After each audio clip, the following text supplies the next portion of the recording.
Alright, I think I might have fecked this up. Let's have a look here.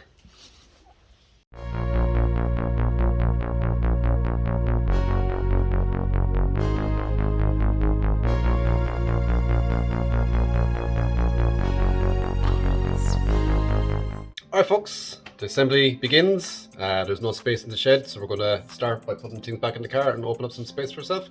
And also we have the big announcement. The project's going to take a little bit of a change from here onwards, so hold on and I'll give you a rundown of what's happening.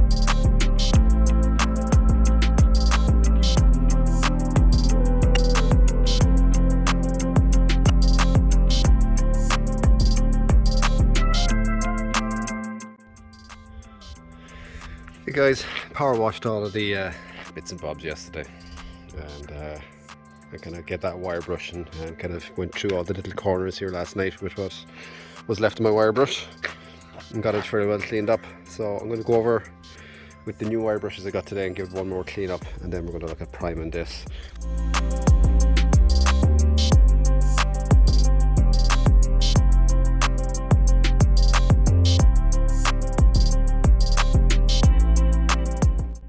Alright folks, as I am rolling through these, I could have, as I said before,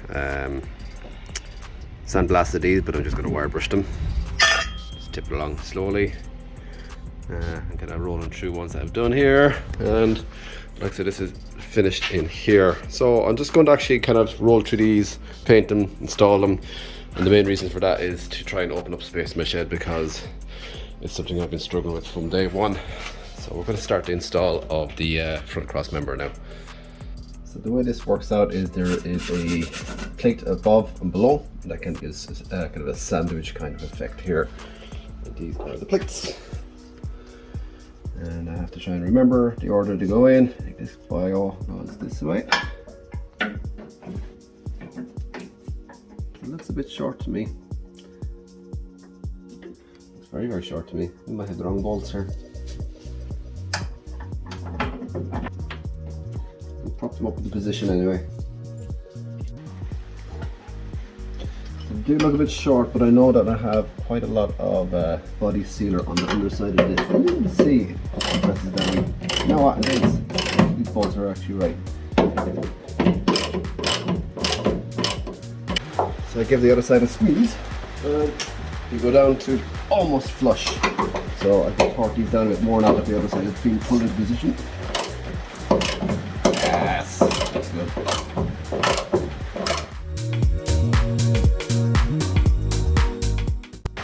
So I swear by the Haynes manual, I couldn't find it, but I did just now. And look, bolts are pointing downwards, not upwards, so I'm going to flip them over now.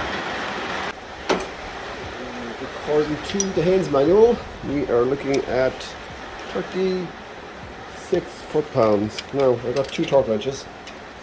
One that goes from 40 and up, and the other one that goes up to, I think this is 30 and down. So I'm going to have to just kind of take this off its calibrated range a little bit, just so I can tighten these up.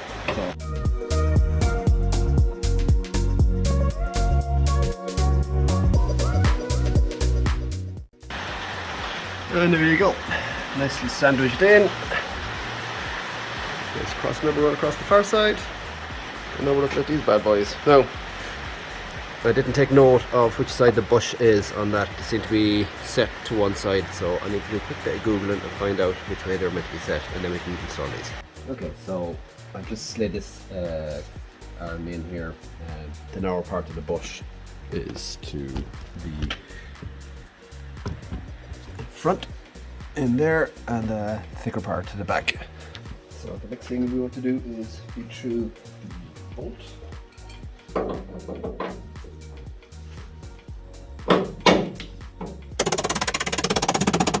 Ta-da! And now we put the nut on the other side.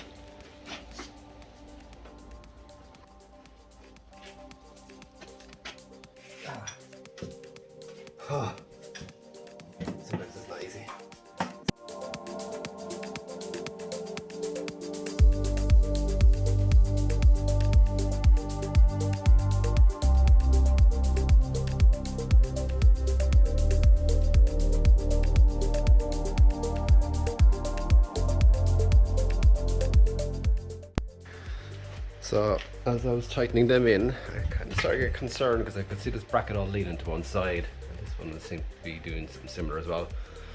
And then I remembered the engine is canted to one side, so that's just basically bolting up to the flat edges of that. So looks good.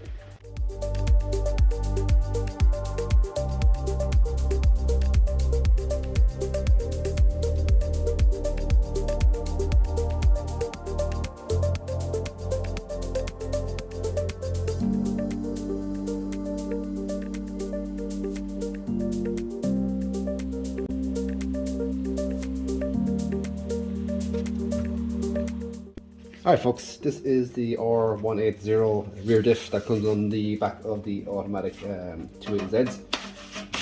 If I had a manual, it'd probably be the R200, which is the one I want. They're able to handle a bit more power. So the way the mustache bar fits in these is like so. If I go and get the R200, apparently it'll just be flipped over like so. But these holes will have to be bored out a bit more. Now, looking online, there's a lot of guys reporting that it'll actually crack in around here when you do bore them out because there's not enough material. So if I do manage to get my hands on an R200, I'll probably beef up the plate right here just to make sure it's strong enough, and maybe put in a little web on those corners. The law of the lever would state that it's going to crack in closer to here than out there just because of torsional effects on the diff itself. So, but for this one here, it's going to be mounted that way. We're going to mount this one for now and start getting the components off the floor. If I do manage to get an R200, then I will just take out the diff and replace it with a new one.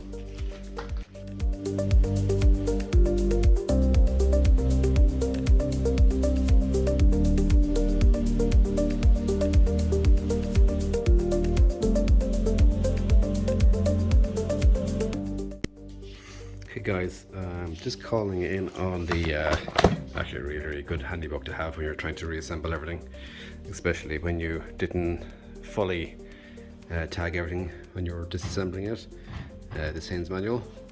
But just looking at the reassembly order of this damper here and this cross member, if you look at the drawing, the damper plate, it's showing a tiny little square fella right there. Trying to see what was on my one when I took it off. This handmade block of steel, and I had no real intention of putting it on, but now that I'm seeing at the book that there is some sort of damper plate there, I'll probably have to look in to see if that's something that's missing off my drawing here. You can see it up again here. So as far as I'm concerned, I just got to basically bolt it on without that for now, and if I can find the original damper plate, I'll try and get it. And presume it's just there to kind of add more mass to that point. I really don't know. It's unusual. Sure, look, we'll keep on assembling. All right. So this recessed tank is for the exhaust pipe. So this is the underside of the plate. I put in these two bolts. I haven't put on the damper plate here for now. I'm just going to see if it's needed or what's the story. I don't want to put back on that homemade one that was on it already. So this gets flipped over this way. So as you can imagine now, this is pointing forward in the car. So as far as I can see, the drawing will need this fella with the two bolts forward from the center line. Okay.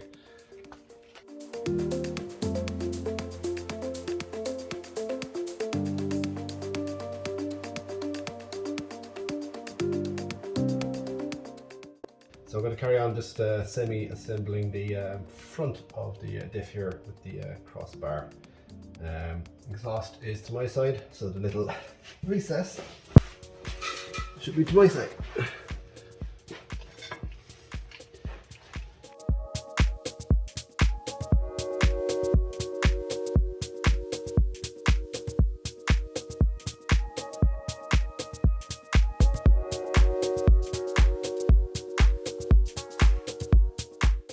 Alright, I think I might have fecked this up.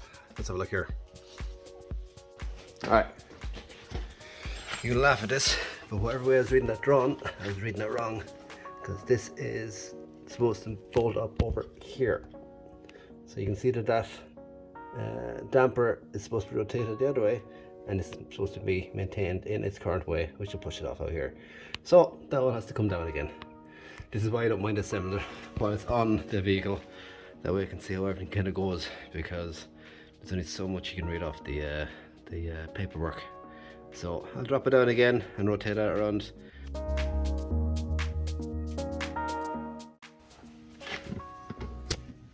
That's a little bit more like it. Hi folks, best update you guys of the change in the project. I was away for a week there, a couple of weeks back, and was thinking strong and hard about the whole Volvo engine going into it, and it never really settled with me right all the way along, and I always had this regret of getting rid of the L28 engine. So when I was away for a few days, I decided to just put it up to see if I could sell the Volvo, and it sold pretty much straight away. Got any cash I put into it back, and then just by luck, the way everything aligned, there was a guy, Darren, selling his L28 not too far away from my home place. Went out and met him one of the days, and actually ended up chatting to this guy for probably a good couple of hours. Really sound guy. He's got a 280Z that's going to be coming on the scene soon enough. But he is going with a Skyline in his, and that gave me the opportunity to go for an L28. I got the engine back. So this actually also came with a 4-speed gearbox, and I'm going to do a little video on putting in the 4-speed gearbox bell housing on an S14 gearbox. So I'm actually going to go over to the UK in a few weeks and pick that up, and pick up some air dams and do a kind of a little reconnaissance kind of a trip out there, just to pick up some loose parts that are not easily available in Ireland. So yeah, we've got an L28, considering stroking it, but very hard to get your hands on them. So most likely just going to turbocharge this engine. Can't wait to actually get to that stage. So between now and then, I just keep working away at this machine, trying to get rid of any last bits of rust that are in it and get this bodywork done. In this case now, I'll probably have to look at upgrading the gearbox, as you would have seen there, the differential. So I'll be looking for the R200 and the heavier drive shafts. That way, whatever I do to the engine, I'm not worried of anything downstream from it. So happy days. We're going with a L28, hopefully turbo. Woohoo!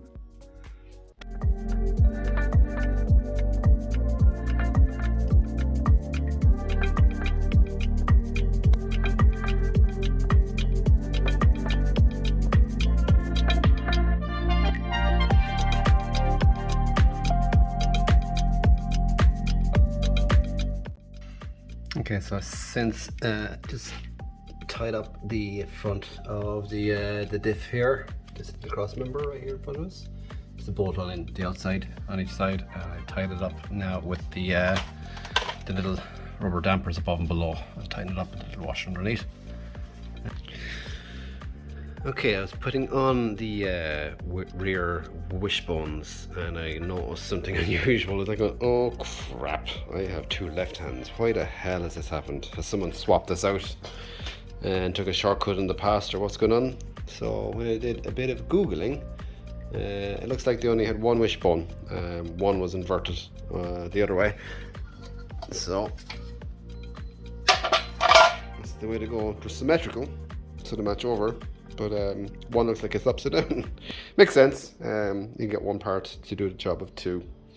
Obviously, this point here must be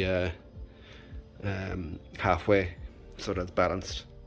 But yeah, I'm going insane there for a second. Okay, I have got these. Let's see if I got a bit more light here. There we go.